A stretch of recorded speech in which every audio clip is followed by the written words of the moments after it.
Well, tonight we're going to have John Fletcher come up. John is a great friend. We first met at TCU. I was a little bit older than John. I was in the Lambda Chi fraternity. We pledged John to our fraternity. He was a tennis player, been recruited to come play tennis for the school. He's about 3 years younger than I am, so I really was a senior when he was a freshman. But we brought him into the fraternity. We became good friends. John had a career then in radio. He had grown up watching his dad with a career in radio. He went down, he's been in places like Waco, Cleburne, Fort Worth. I hate to tell you, as a TCU grad, he became the voice of the Baylor Bears for a short time. Yeah, even in Waco. I mean, that's almost going down where the enemy is. But okay, we're all friends here. He was actually won accolades. Was top radio man in the country, especially when it came to contribution and giving. He then went into public relations. He's got his own public relations firm. John has been influenced by a couple of people and a couple of books. One of them was Go Giver. One was a man named Squire Rushnell. And Squire has written some books. In fact, John has brought, and he's going to give away books about God winks. He's going to talk about God winks. He's going to tell you, as Squire Rushnell would tell you, there really aren't coincidences in life. There are times when God winks at you and things happen. Sometimes you don't realize it till afterwards and you look back and go, wow, was that a coincidence? Or was God smiling on me? Well, John's going to come and present to us. He's got some books to give away. It's going to be interactive. So when the time comes, he's going to want you to participate. Please help me welcome my great friend, my fraternity brother, John Fletcher.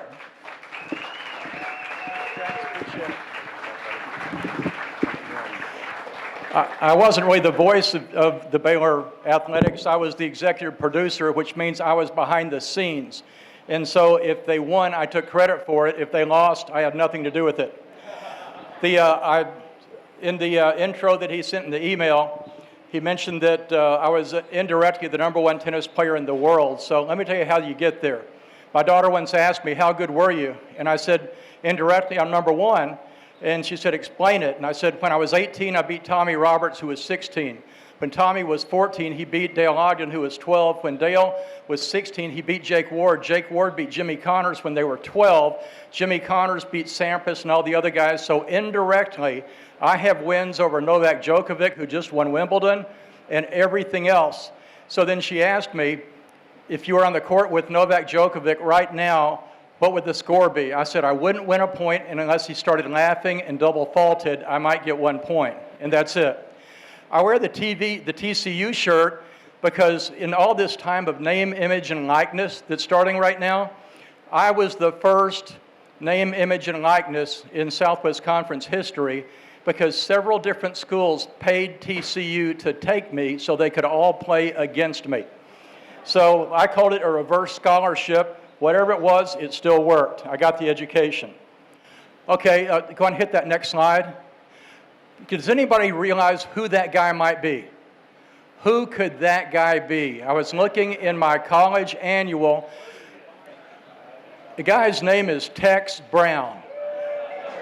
He was the quarterback on our school championship football team, basketball team, and also softball team. And so let me tell you a little story about him. I got to be on the defensive team. I was a starter on that, and I was very grateful for it because most of the guys on our team were seniors. And so if we had a really close game, we knew him as Rick, Tex would play just offense. He was quarterback. However, if it was a close game, he would substitute in to play on defense. And when he would, the calmness that he had, the command that he had, when he said, okay, guys, suck it up, We've got this under control. We are going to win this game. The confidence that you had when a future three-star general walks into the huddle makes all the difference in the world. And this example right here best exemplifies who Tex Brown is. We were playing the softball championship. I was not on the team, I was in the stands. But Tex was coming up to the plate. I don't know if you remember this game, Tex. It's school championship. We're down by 2 runs in the bottom of the last inning. 2 are out. Who comes to the plate? Our friend Tex Brown. Now, in slow pitch softball, what happens if you hit a foul ball on the 3rd strike? You're out. So he has 2 strikes on him. He takes 1 pitch as a strike. The next one, he really nails one, but it went just foul. If he hits the next pitch foul, the game is over. We lose the game. The other fraternity wins the championship. We're playing in a field that does not have a fence. And he tags this ball so much that here, get down so I can see my friends over here. I'll just get over here. So anyway, he tags the ball so hard that the center fielder gets on his horse running straight back, and he has no chance of getting it.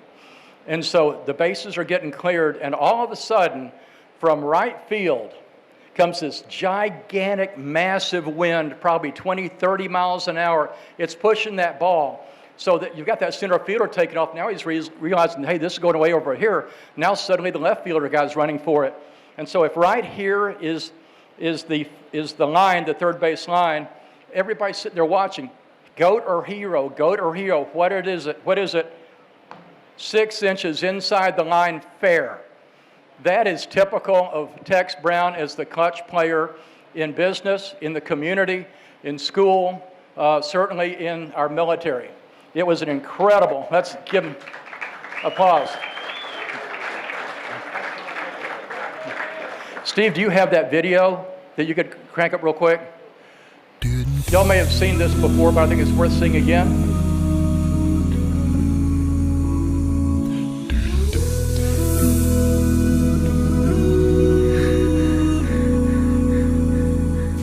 If tomorrow all the things were gone, I'd work for all my life, and I had to start again with just my children and my wife. I thank my lucky stars to be living here today, where the flag still stands for freedom, and they can't take that away. And I'm proud to be an American, where at least I know I'm free. And I won't forget the men who died, who gave that right to me. And I gladly stand up next to you and defend her still today, 'cause there ain't no doubt I love this land. God bless the USA. God bless the USA.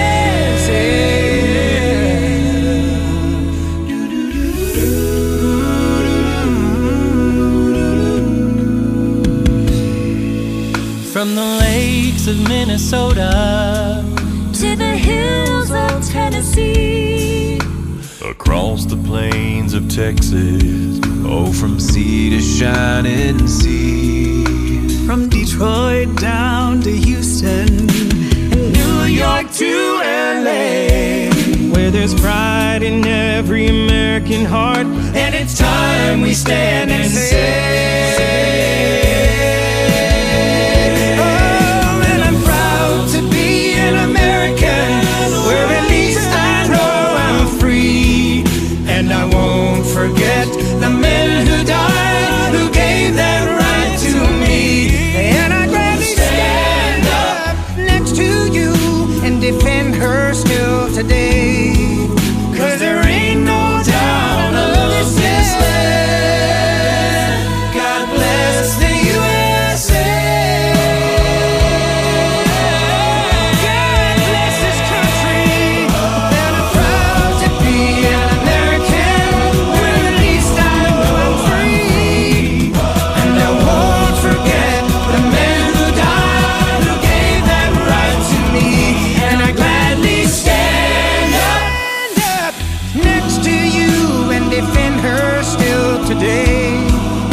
'cause there ain't no doubt I love this land.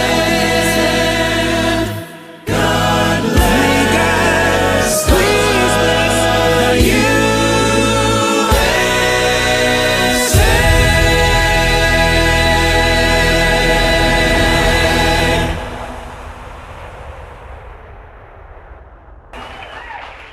That's awesome. Thank you all. Now, there's something that happens in that I want to make you aware of. Okay, Lee Greenwood's the hero, just like Tex Brown's the hero. By the way, one thing happened with Tex with the home run. If Joe Deming and Thad Kenny and Gary Dahm don't get on base, if one of them makes an out, the game is over and the bat is never in the hand of Tex Brown. And just like this right here, Lee Greenwood is the hero. But if you look, it's called the Singing Sergeants from the U.S. Air Force. It's also called Home Free, which is an a cappella group. It's a great song to begin with. It's a super song when the entire ensemble comes in. So it's not always a matter of who the big star is, but it's the matter of the ensemble, the people that play the supporting role that help to make it happen. Let's go to our next video. How many of y'all seen the movie Chariots of Fire? Okay, I'm going to show you all a few little clips, and I'll kind of show you some interesting points. So here they are running at the start. Now, I want you to see the guy right there, the closest guy in there. Okay, you can go ahead and stop it right there. Thanks, Steve. Okay, with that, he's the only guy smiling because he loves what he's doing. He's really loving. Everybody else is kind of working through it. They're not really having a great day. But this guy, he is doing what he loves.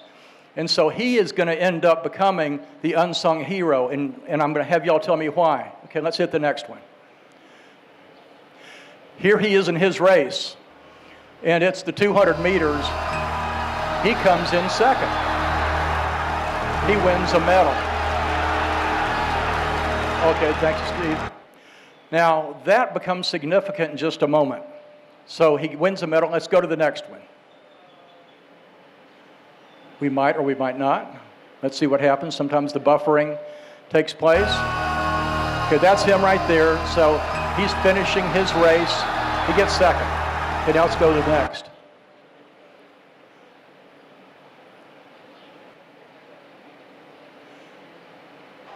I believe God made me for a purpose. This is Eric Little, and He he's also made getting me ready to win the fast. race. And when I run, I feel His pleasure.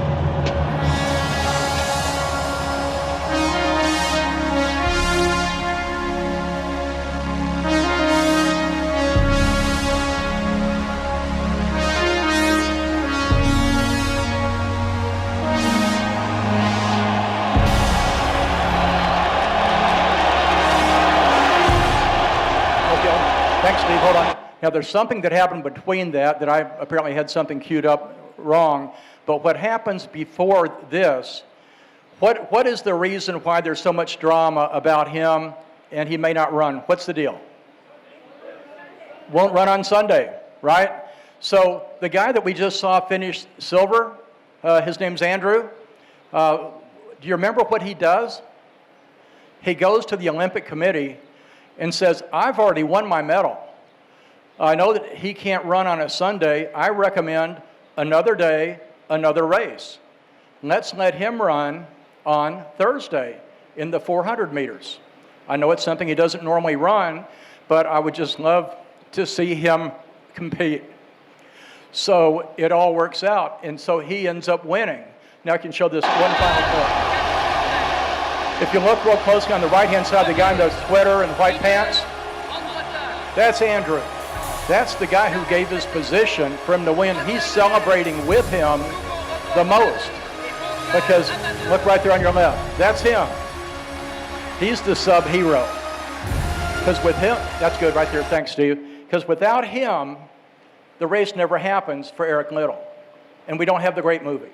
And we don't have the drama and the excitement that happens. So the sub-hero could be the real hero, and there's so many of us right here in this room that day in and day out, we're the sub-heroes, that we let somebody else make the sale, that they do this or they do that, and we are role players. We help along the way. We're involved in the community, but we may not be the one getting all the attention. And that's okay because that's a big part of what we're called to do. So I'll give you an example about my dad. He was a character. By the way, Bob Walker, one of our fraternity brothers, came in from Wimberley to be able to join us tonight. And then my friend Daryl Miles from Cleburne is over here. I appreciate both of y'all coming. And but my dad had a friend that said, I need to meet Mr. Johnson. My dad's friend was an envelope salesman. And he said, I can't get an appointment with this guy. The gatekeeper won't let me in. Dad said, I can get you in. He said, oh, you know Mr. Johnson? He said, I have no idea who he is. He said, well, then you know the gatekeeper. I said, I don't know anybody with that company, but I can get you in. He says, how? He said, just follow my lead and just go right with me. Dad bursts through the office door and says, my name is Earl Fletcher, my sister's pregnant, and I need to see Mr. Johnson. The secretary says, what? He says, my name's Earl Fletcher, my sister's pregnant, I need to see Mr. Johnson. And Dad just storms right in. He knows where the office door is because you kind of figure it's closed. And the woman's going, whoa, whoa, whoa, whoa, whoa, whoa. And he just keeps right on going. His friend is going right behind him. And he bursts in. He says, my name's Earl Fletcher. My sister's pregnant, and I need to see you. And the guy's just flabbergasted. Dad said, don't worry. 3 totally unrelated statements. My name is Earl Fletcher. My sister is pregnant, not by you. And my friend here needs to see you because he can't get an appointment through your secretary. And so the guy did get the appointment and made the sale. But the fact is that sometimes, oddly enough, that was a clever God wink. That was something that God led Dad to do that was a little bit fun, unusual. I'd intended to talk tonight about Run with Endurance. I think that Tex said about 40 of y'all do receive the morning devotional, and I'll be mentioning tonight for tomorrow morning, and your hospitality and the great food and how awesome y'all are. Dave South has been doing it. I guess for probably 15 years. I've been doing it for over 10. And so anyway, it's grown from me sending it to 2 people now to 175. And Dave's probably sending it to 1,000 or 2,000 people. So y'all are in good company. If you're not getting it yet and you want it, just give me, just write down your name and your email address. It's free with a money-back guarantee. And but I used to do it 5 days a week, and then I thought, I'm really enjoying being in the Word. Why wouldn't I go ahead and do it all 7 days? And so that's what I do. Well, there's no reason to talk about Run with Endurance because Dave's going to be here in October. And so Tex was excited to be able to get him to agree to be here. He's the voice of the Aggies for 25 years, retired about 3 years ago. I don't want to steal any of his thunder, but I do want to help you realize that, we have observations. For example, I'll have people email me or call me and say, how did you know that I needed that message today with the specific things happening in my life? That's a God thing. It's a God wink. It's just like your preacher will say that people have come up to them and said, how did you hit me right between the eyes today? How did you know what I was doing or that was going on in my life?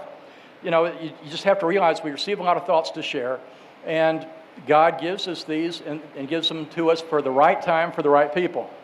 Yesterday's Run with Endurance talked about we're waiting for God. Well, actually, God's waiting on us to take the initiative. We don't need to be waiting on Him. We need to be obedient to Him, but we need to be also proactive when we can. So one of my things my dad talked about, aside from how to get an envelope salesman into a meeting, was he always talked about doing the first favor, showing other people that you care.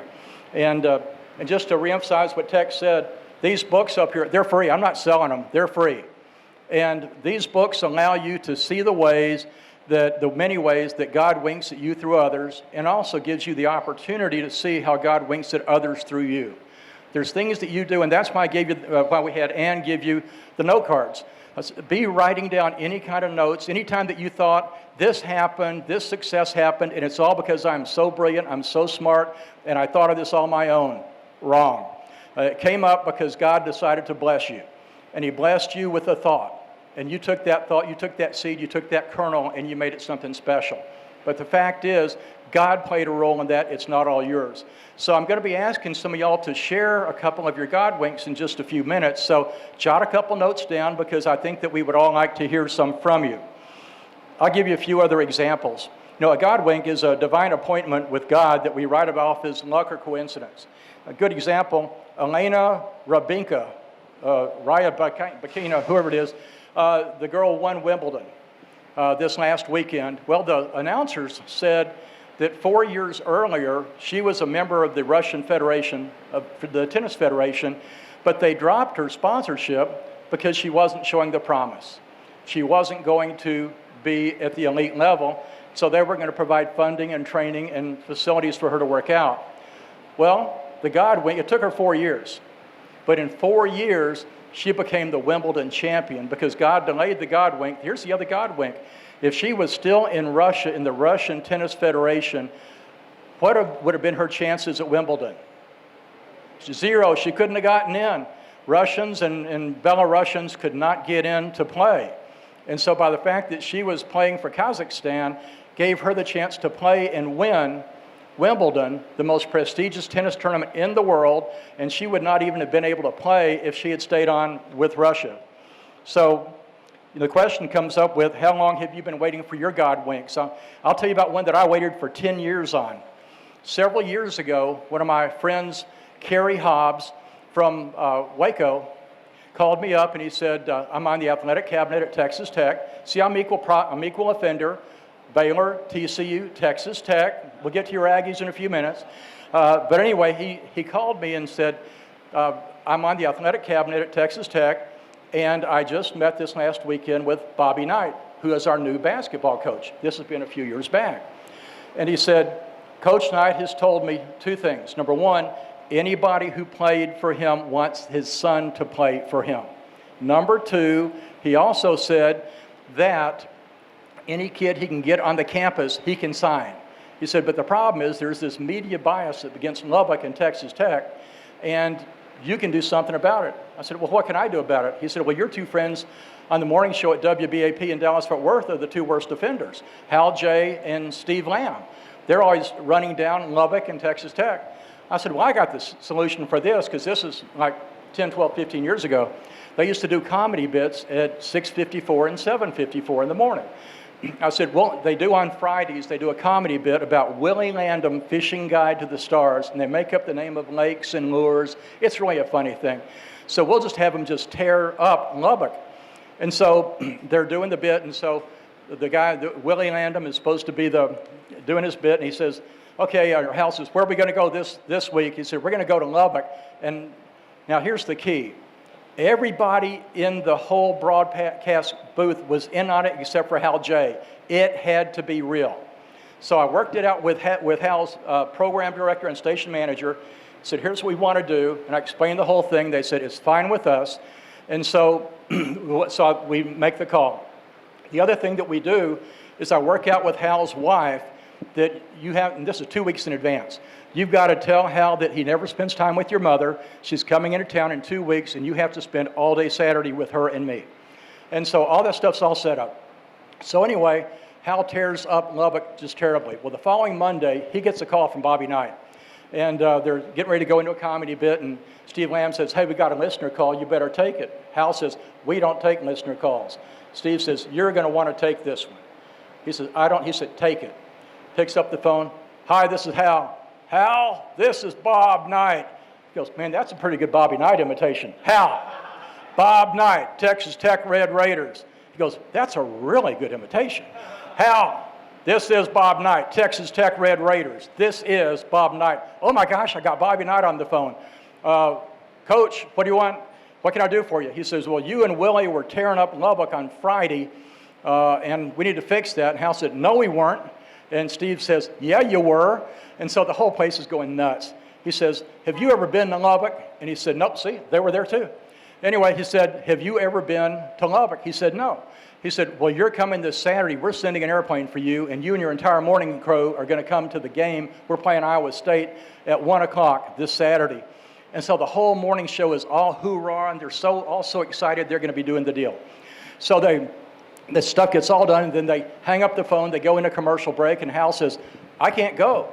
Ann's mother's coming into town. This is the opportunity of a lifetime to meet Bobby Knight, and I can't go. And Steve says, you're going, big fella. Ann's mom's not coming into town. This is all about you. So we load up the plane. We have 8 seats. I get to go on it. It's my deal.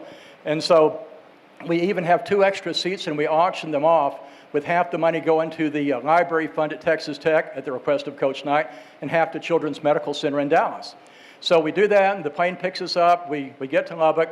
There's a minibus to meet us. The athletic director, Gerald Meyer, is there, and so is so he's there, and also the city manager's there. They take us a miniature tour around Lubbock, then around the campus.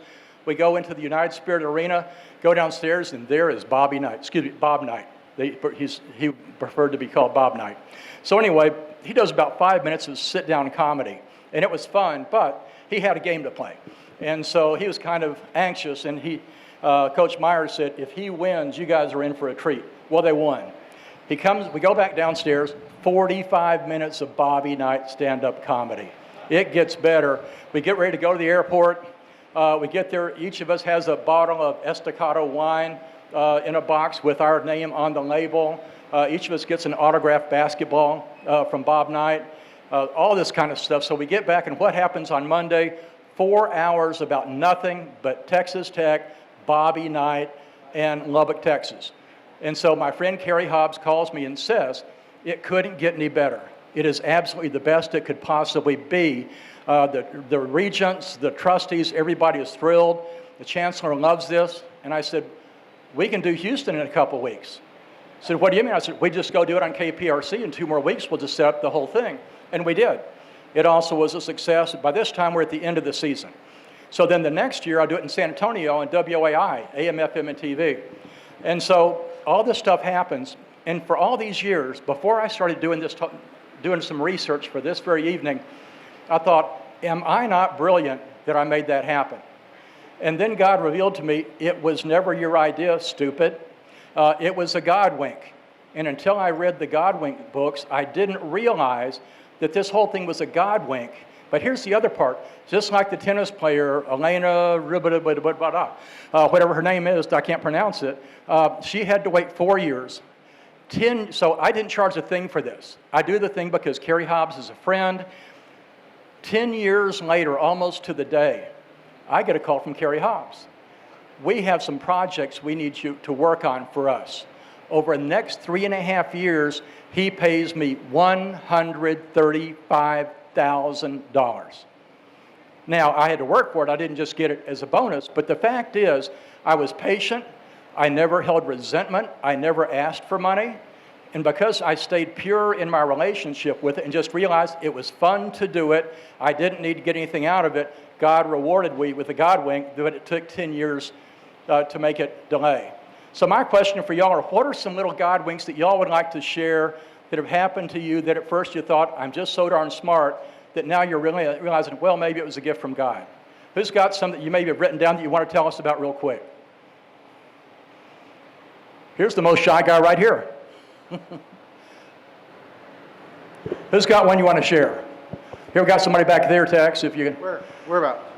This on? Yeah, it's on. Robert? He's just stretching? Stretching. Just stretching, okay. Well, I'll tell you a couple others, and then we'll see if anything. Anybody got one? Anybody got one? I'll give you a couple others. Let's see if these will maybe kind of wake you up. In November of 1981, I'm an old guy. My dad and I owned the radio station in Cleveland, KCLE, and I start calling on the advertisers for what's going to happen the next year. And I go to Nolan River Mall, and the mall manager said, well, you guys are going to have a really tough first 6 months of the year because WBAP, the big radio station in Dallas-Fort Worth, is going to be doing an ag show here in Cleveland. And they've already sucked in my dollars, all the car dealers' dollars, the feed stores, and all these others. I don't know how you guys are going to get by. And so something just hits me. Once again, it's the God wink. I thought it was my brilliance. It wasn't. And I said, well, you know that they reach 80% of America. How many folks from Delaware are coming to buy shirts from you here at the mall? How many people from San Diego are coming to buy tires from your Sears? I mean, and how many people are going to be coming from Denver to be buying cars from Forest Chevrolet? The fact is, nobody will.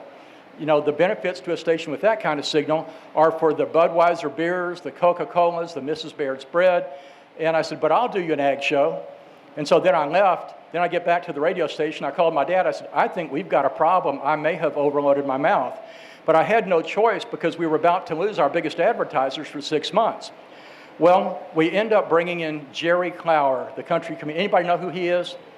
Raise your hand if you've ever heard of him. Okay, Jerry Clower was at the peak of his career.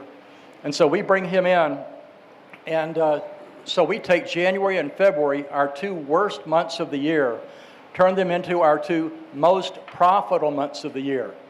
At the end of his presentation, at the first time that they ever had a sellout at the Performing Arts Center at the Cleburne High School, he announced that since I'd already invited him back the next year, he would do his album on MCA Records next year in Cleburne, Texas.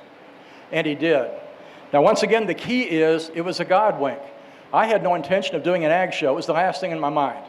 But God said, I think you need to do something to shore up your January and February.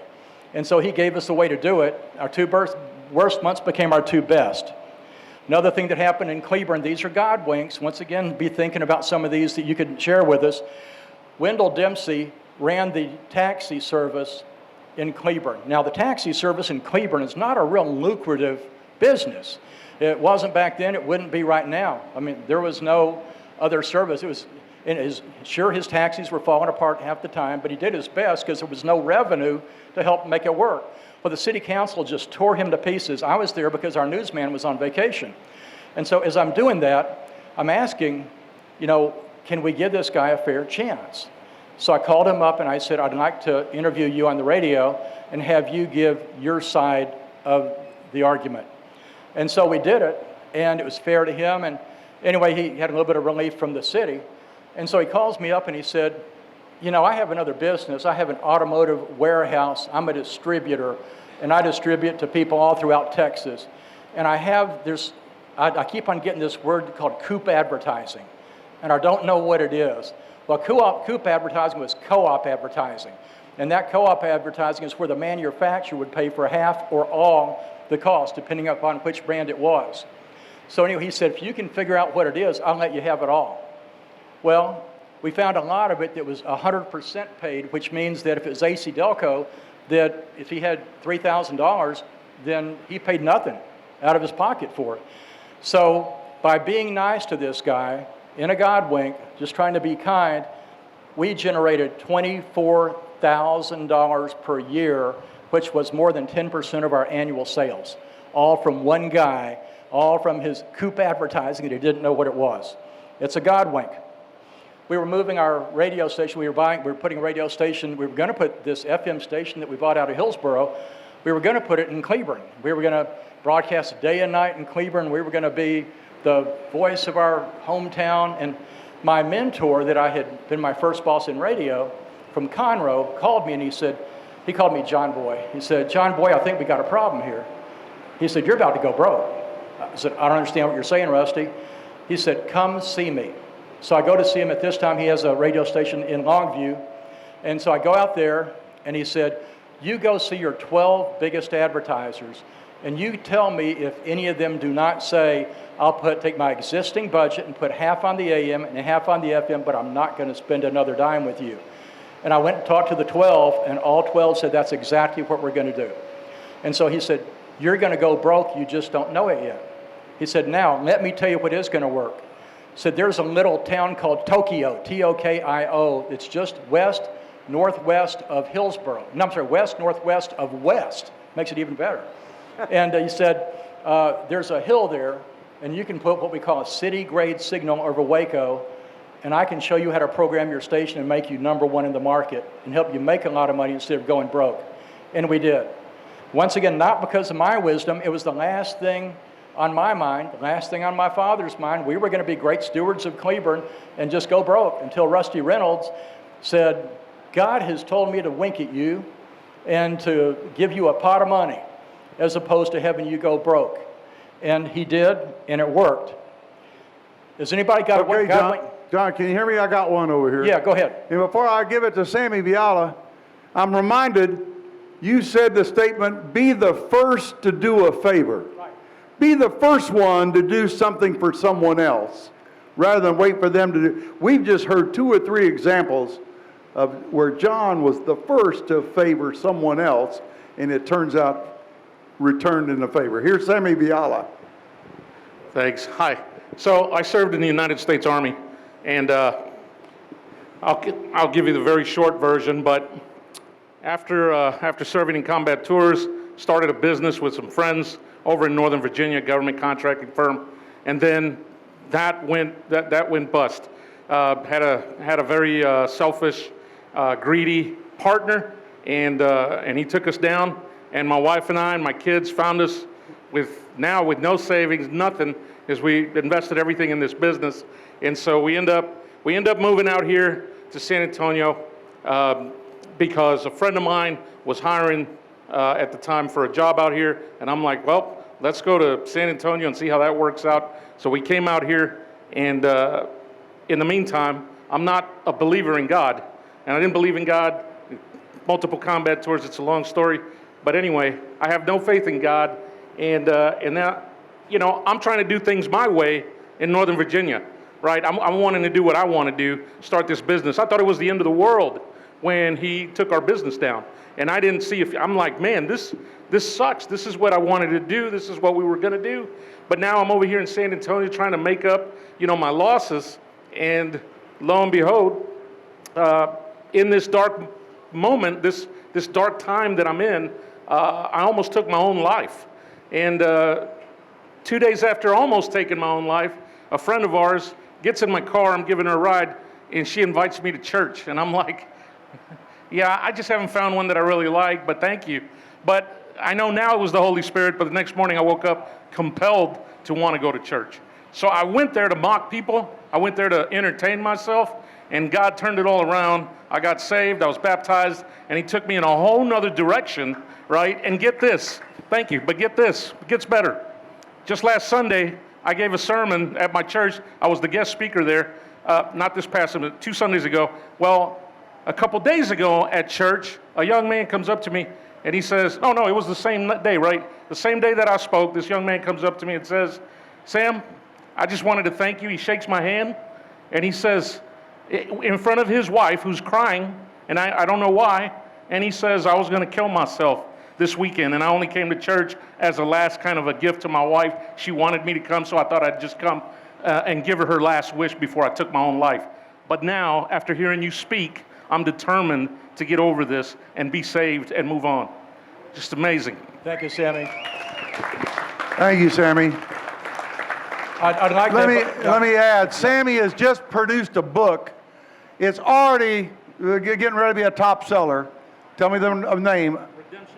Redemption of a Counter Spy. I talked about it last month. It's now out on the market. Get on Amazon. Redemption of a Counter Spy. It's a powerful book. Many of you heard Sammy speak here a couple years ago, but this book has got that whole story and more. So you need to get on Amazon and hear Redemption of a Counter Spy, and you'll hear more and more stories just like that. God winks like John is talking about. Thank you so much, Tech. Bob, my friend Bob Walker. Bob, would you come up and share with them what you told me about what happened in New Mexico about the ladies? He said, I got you a God wink. So Bob fell and broke a rib the other day, so we're going to have him sit there and do his. Bob, share with us your story. I'll stand crooked. I'm here because my wife invited 5 women to come to New Mexico to go hiking, and they all arrived yesterday. So I flew here, so I didn't have to be there. Ruidoso, New Mexico, 7,000 plus feet. She had 5 women from here, from Wimberley, coming to stay with us at our home there and to go hiking. Well, they all went out this morning to go hiking, and this was the God wink I'd mentioned to John. So they're out hiking, and we live, it's hills and valleys, a lot of hills, and the elevation is quite high. And the first day you're there, you're spending most of your time just trying to catch your breath. Well, these 5 women they hiked around Grindstone Lake, which is near our home. They're coming back up the hill, and one of them, her name is Jo, hears somebody call her name. Jo Wilson. She turns around, and sure enough, it's some friends of hers from Wimberley that are driving by. and she's going over to see him. And, you know, that was fine, coincidental. But the other coincidence was one of the other women, Gail Brown, who is Roland's wife, who is not related to you. Gail is about to faint and go to the ground. And they're about to put her down on the ground as she is trying to climb that hill with no air. And she said, I'm in trouble. And just as she was about to go down, they said, here, put her in the back seat of this car and we'll take her back to your house. Now, it's a small thing, but had they not been where they were when they were there, had these people not been driving by right where they were when they were, had they not recognized someone else in the group, she would have gone down to the ground and no telling. And that was today's God wink. Thank you, Bob. We all experience God winks. I do want to remind y'all, these books are free. I'm not asking for a contribution. I just want to share these. I love these books. And because I do, I want to share them with people. I give them away. It's my own little personal ministry. So please, when we're through, please come up and get these. I'm not asking for any money. You're not going to get an envelope with a request. It's totally a gift. It's our God wink to you. Another God wink was we were moving our new radio station into Waco. When once again, we got the God wink about not putting it in Cleburne. So I had done a big promotion the year before in Cleburne, and Coca-Cola was number 3 in the market behind Dr. Pepper and Pepsi. And so we did a campaign, and Coca-Cola moved from number 3 to number 1. So the Coca-Cola guy said, we will owe you eternally. If there's anything we can ever do for you, just let us know. Well, it's not 6 months later until we're going to be putting that radio station in Waco. So I said, I know y'all do this promotion called It Tops, where you put the name of a radio station on top of the 12 million Coca-Cola cans. I'd sure like to be on top of your 12 million cans. He said, well, that wasn't quite what I had in mind as doing anything for you. I meant, can we put a Coke machine in your office or something like that? That doesn't cost us so much. And he said, but here's what I'll do. I will make you an appointment with the general manager of our Waco market. And if you can get the ball rolling, then we'll get you to the next level, which would be some meetings. So I went to my friend who was the manager of the Coca-Cola plant in Cleburne, or their distribution center. And so I asked to borrow something. So I went in to see the guy in Waco. It was a cold day in November. Take off my coat on this cold November day, frigid day. And he says, you're wearing a Coca-Cola route salesman's outfit. And I said, I'm going to be the best Coca-Cola salesman you ever saw. And so I didn't know at the time, my God wink was, this guy was a theater major. And so to him, this was the most clever, most brilliant thing. It was a God wink, but I was getting credit for it. And so all these things happen. Well, we end up, it's down to us, the incumbent station who had the campaign for the previous 3 years was basically not going to give them anything. They said, we'll run you 2 promo announcements a day. I'm offering them 24 commercials, or 48, 2 commercials an hour all day long, 4 promos an hour. They own our station. We're a brand new station going into Waco. And so none of the other radio stations even submitted a proposal because they knew that the other station, WACO, had it locked because they had been there for the last 3 years. So because of that, there was no competing bids. And so on the day of the selection, there were 5 people to see. And Coca-Cola people show up at 5 a.m. They don't show up at 8 or 9 or 10 o'clock. They show up at 5 a.m. At 5 a.m., my sales manager was at the Coke plant in Waco, and then I went to the ones in Dallas and Fort Worth and met with the executives. And I said, I know that, and I wish I'd brought it, I'm sorry I didn't, but I said, I know that y'all want to be able to get the artwork and get moving. So we put the artwork on the set of Coca-Cola cans and said, so here it is, you can go to the printer today. Well, they called me back later and they said, there's no way to justify what I'm about to tell you, but congratulations, you're going to be on 12 million Coke cans. It was a God wink. And they did it as much to prove a point to the incumbent, to WACO, because they were so listless and didn't care. And then they wanted to send a message that Coca-Cola was in play for everybody else. And we were the ones that were the beneficiaries. Another thing that happened when I lived in Waco One of my good friends just passed away a couple weeks ago. Sam Ney was a car dealer. He was a Dodge dealer. Well, my client was Alan Samuels Chevrolet. And so Alan and Sam were good friends. We played tennis together all the time. And one time, Sam, who was treasurer of the Dodge Dealer Advertising Association, said, you know, we have more money coming in than we can spend. We don't know how to spend it all. Well, it's like 2 days later, I get a call from the general manager of KCE and the NBC affiliate. He said, John, we have this new Doppler weather radar, and we're trying to sell a sponsor, and we would give you a 15% commission on $100,000 if you found us an advertiser, even if it's not one of your clients. Well, all I had to do is just think back to the night before when Sam said, we can't even spend all the money that we've got. So I had the guy write the contract, called Sam, said, yeah, we'll do that. I got $15,000 a year for 3 years. That's a God wink. I didn't plan on that. There was no reason I should have that piece of information, but I did. These are things that happen. Are there any other examples that y'all have got? I know we're winding down the last 10 minutes. Okay, John, I got another one right here. Let's see it. I told you before we had Jerry and Stacy Kramer, fresh to us here from Iraq. Stacy's got a God wink.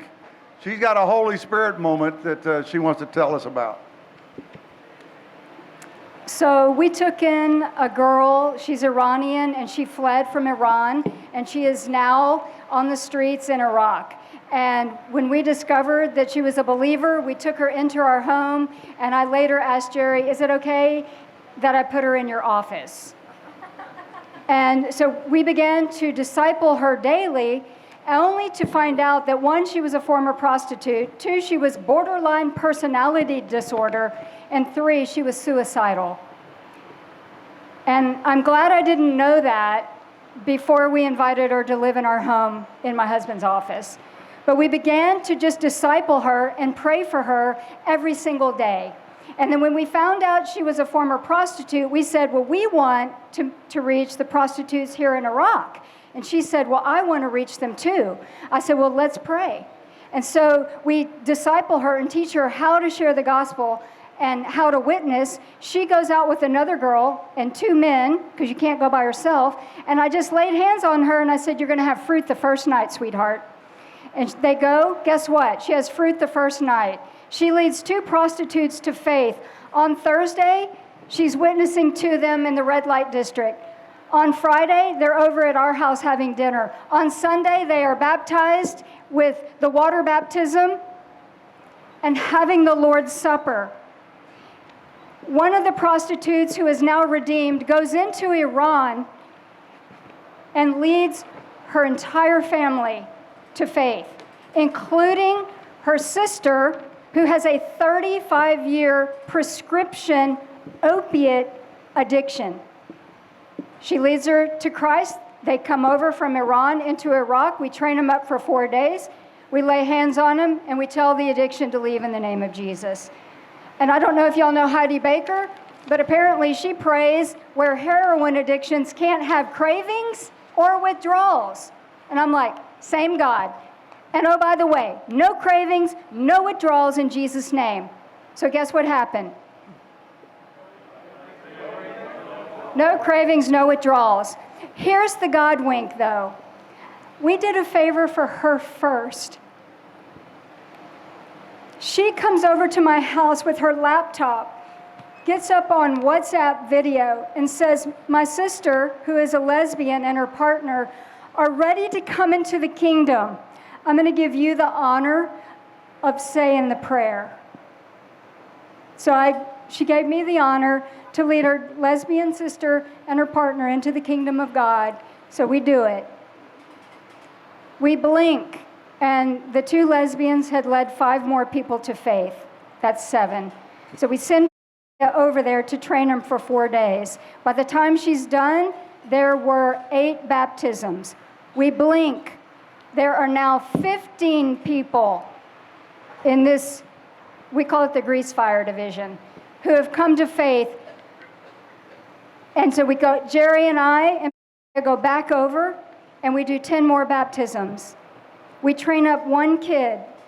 He goes to work. He leads 5 people to faith in 1 day.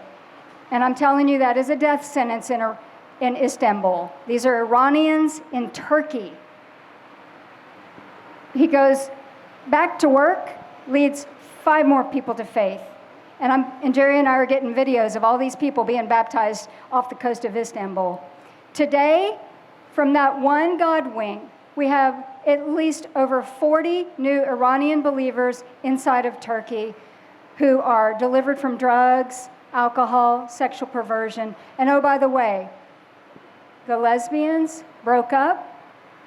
One has dedicated her life to Christ, and the other one is with us being ministered to. And we didn't say a word. All Holy Spirit doing the work. Thank you. That's beautiful. Thank you, Stacy. I know we're down to our last 5 minutes. Does anybody else have something you'd like to share?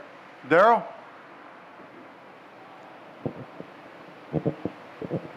Thank you. My name is Daryl Miles. I'm from Cleburne.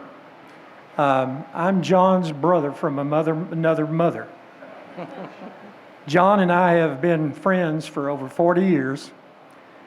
He's a constant prayer partner of mine on the phone. Now, men, I'm challenging you. If you haven't had that opportunity to pray with someone over the phone, you're missing the opportunity. But what I wanted to share with you, my wife this afternoon was in Seattle, Washington.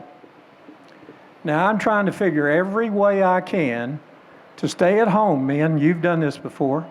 Trying to find every way to stay at home so I can be there for my wife when she gets home from this trip to Washington State. But John calls me and he says, come with me. I want you to go to New Brunswick. And so it was a great time for us to renew our friendship. But the thing I want you to realize, my wife, through Christian friends, found a way to get home safely. I didn't have to worry about it. She said, don't worry about it. Go have fun, meet new people. So I'm saying this is God working in my life. And then as I get here, I'm thinking, I don't know anybody here. Just now got to meet Tex.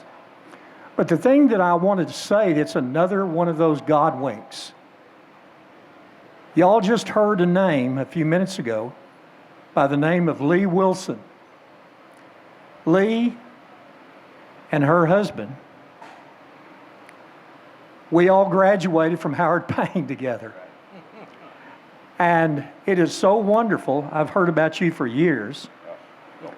I don't believe a word. But here's another Christian friend that was brought together because God was working in John's life, was working in y'all's life. And Lee and Joe Wilson are 2 of the finest people I know. And I've had an opportunity tonight to get to know some other wonderful people. But it wasn't me. It was God working in my life, in John's life, and all of your lives that brought us all together today in this one spot. And I'm thinking, Lord, thank you for this wink because it's made a special day for me.